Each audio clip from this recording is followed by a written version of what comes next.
On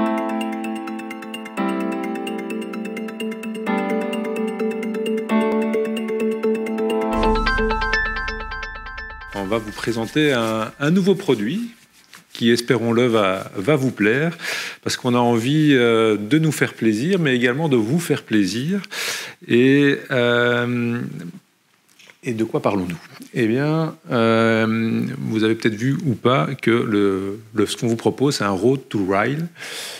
Et pourquoi le rail? Parce qu'il y a des opportunités qui se présentent, opportunités sous forme de bâtons. Voilà, il y a une SRM marchandise qui est sortie et qui va insister sur le fait qu'il faut faire plus de transport multimodal et que la région, en tout cas, vise un report modal de 7% des modes de transport routier vers des modes de transport alternatifs, que ce soit le fleuve ou le rail. On va l'évoquer encore plusieurs fois. Il y a également l'environnement législatif européen avec le paquet de mesures Fit for 55 qui met en place un ensemble de directives pour atteindre cette réduction de 55% des émissions de CO2 par rapport à 1990, ce qui est très important.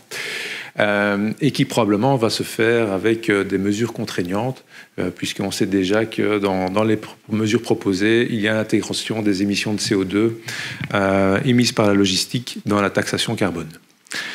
Donc ça fait la partie bâton. Ça veut dire qu'il va y avoir, je dirais, un peu de pression pour travailler avec des modes de transport qui sont économes en CO2, à savoir le rail, puisque le rail émet 8 fois moins de CO2 que la route. Et puis alors, il y a des mesures qui sont plutôt les carottes. Et le monsieur au milieu, j'ai un petit peu plus de temps, donc on va peut-être faire un petit quiz. Est-ce que quelqu'un connaît le monsieur qui est là au milieu? Donc, il s'appelle en fait Henrik Holloley, et c'est le directeur général de la Direction générale transport de la Commission européenne, qui a déclaré qu'il mettait 1,2 milliard d'euros à disposition pour des projets innovants, et les premiers calls seront ouverts à partir du premier trimestre 2022. Donc ça fait quand même beaucoup d'argent. Et puis n'oublions pas que nous avons nos 3 appels à projets annuels au niveau des projets Plan Marshall. Et comme André l'a exprimé, c'est une opportunité pour former un consortium pour aller chercher des subsides qui vous permettront de mieux vous positionner. Et donc, eh bien, nous, on voit qu'il y a un contexte et qu'il y a des opportunités, des possibilités de financement, et on a envie de vous amener, en tout cas d'amener des projets wallons qui vont rencontrer les besoins de l'industrie ferroviaire. On va faire un focus sur la digitalisation des informations lors de la circulation d'un train, mais ça veut dire qu'on part de l'émission d'une lettre de voiture route jusqu'à la destination, mais qui va entreprendre un trajet ferroviaire. Et également une partie plus matérielle qui sera centrée sur les assets. Donc un wagon, si vous en avez déjà vu, c'est plein de rouille, ça vit 30 ans et ça coûte 3 fois plus cher qu'un semi-remorque, alors que ça transporte que 2 fois plus de produits.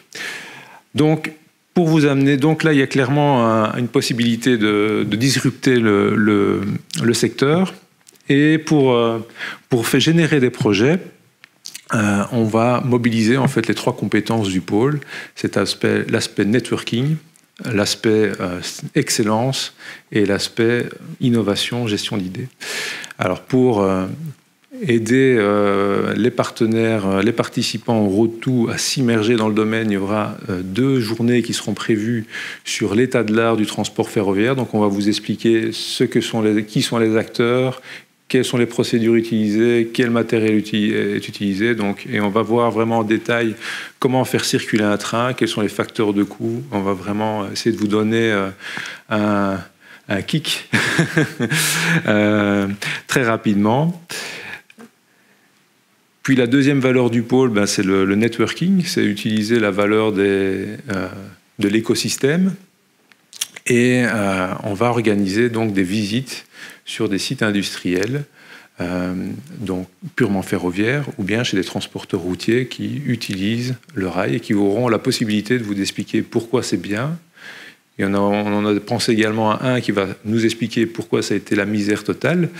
Et justement, ce qui serait intéressant, c'est justement de faire que vous puissiez comprendre, par rapport à vous qui venez d'un milieu extérieur,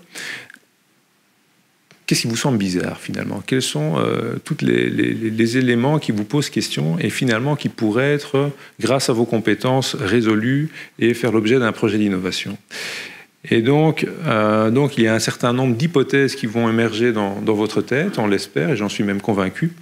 Et donc, on réservera encore 2 jours pour justement faire une partie convergence, donc par rapport aux hypothèses qui auront été formulées pendant les 2 premières journées, puis ensuite 3 journées d'inspiration, et puis 2 journées d'innovation. On va travailler vraiment sur essayer de structurer un projet dans le but, au terme de ce trajet, d'être en mesure de déposer une lettre d'intention, soit pour un projet plan Marshall, soit pour un projet, espérons-le, à plus haute ambition. Donc voilà, l'ambition est de vous amener un consortium d'entreprises à pouvoir se positionner sur un marché qui a l'air prometteur. Alors, que recherchons-nous? Eh bien, nous recherchons des fournisseurs de solutions. Vous allez me dire, oui, mais moi, je ne travaille pas dans le rail aujourd'hui. Eh bien, justement, c'est ça qu'on cherche. On cherche des gens qui vont penser autrement, qui vont se dire, aujourd'hui, le secteur roi, c'est la route. C'est ça, le state of the art. Comment est-ce que nous, on apporte notre manière de penser, notre technologie, et la transférons pour, finalement, faire un mental shift au niveau du secteur. Donc on cherche des fournisseurs de solutions qui vont réfléchir, qui vont se dire, OK, nous on a quelque chose qu'on pourrait transférer de notre know-how routier ou habituel vers du rail. Et on aimerait bien également 5 end-users, donc des transporteurs, des gens qui vont en fait recevoir la technologie pour justement pouvoir dire, OK, ça c'est un vrai problème, ce que vous me proposez, et moi je serais intéressé de vous acheter cette technologie dans le futur. Donc vraiment avoir cet échange entre des gens qui vont proposer des idées pas face à des problèmes qui sont identifiés et des end-users qui diront oui, ok, ça m'intéresse, là je suis prêt à payer pour ou pas. Donc voilà, c'est un trajet de 7 jours qui sera organisé entre février et mars. C'est une première, il y en aura d'autres, espérons-le, sur d'autres thématiques qui ne seront pas du rail.